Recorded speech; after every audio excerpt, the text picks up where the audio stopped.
The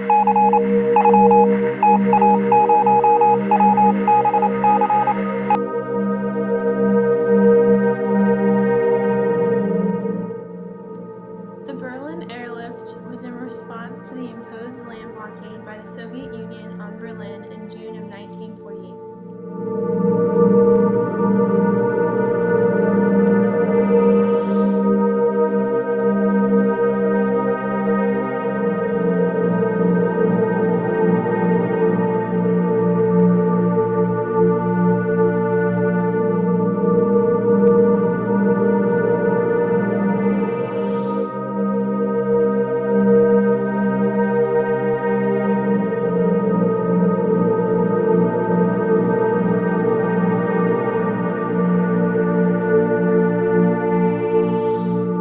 Berlin Airlift, June 24th, 1948 to May 12th, 1949.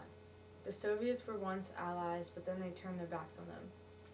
The Soviets had shut off all ground access from the west to the occupation zones in Berlin by June 24th, 1948.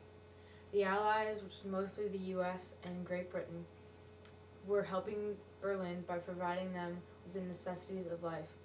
The main product that they provided them was coal. Coal was basically bread to them because they used it as much as they ate bread. The Germans would eagerly unload the supplies. The only way the Allies would be able to get supplies to Berlin was through the air, and that is exactly what they did. There were 3 airports in Berlin. This is the map of them. Tempelhof is right here, Gatow is right here, and Tegel is right here.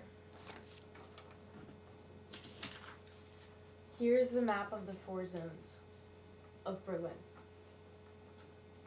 This is after World War II. This is how it was split up. United States in yellow, in blue is France, in green is Great Britain, and in red is the Soviet Union. By Christmas, the Allies had made 100,000 trips by plane and had delivered about 730,000 tons of goods. It was the Royal Air Force of Great Britain and the United States Air Force that led the airlift. 2/3 of planes were America's and 1/3 of planes were British.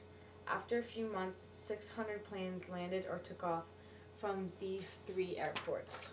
Again, they're Tempelhof, Gatow, and Tegel. U.S. 8th Air Force General Curtis LeMay led the U.S. operation. It went on for about 11 months. The amazing aspect about this airlift is that there were no bombs or shooting involved. The main reason why 43 airmen lost their lives was because of the weather or technical problems. There were about 12 main fatal accidents that cost 43 airmen lives, and they were basically because of the weather. And that's a pretty good number for this airlift. By May 12, 1949, the Soviets lifted the blockade. 1,783,000 tons had been flown in by then, so it obviously wasn't successful, so they called it off. The airlift proved that the West would maintain position in Berlin even if it meant war. It showed how much of an impact the airplanes could make, and it was a huge victory for airmen. It also showed the strength of the leaders LeMay and Tunner, who LeMay succeeded. It was the most outstanding transport achievement in the history of aviation, and it took place right here.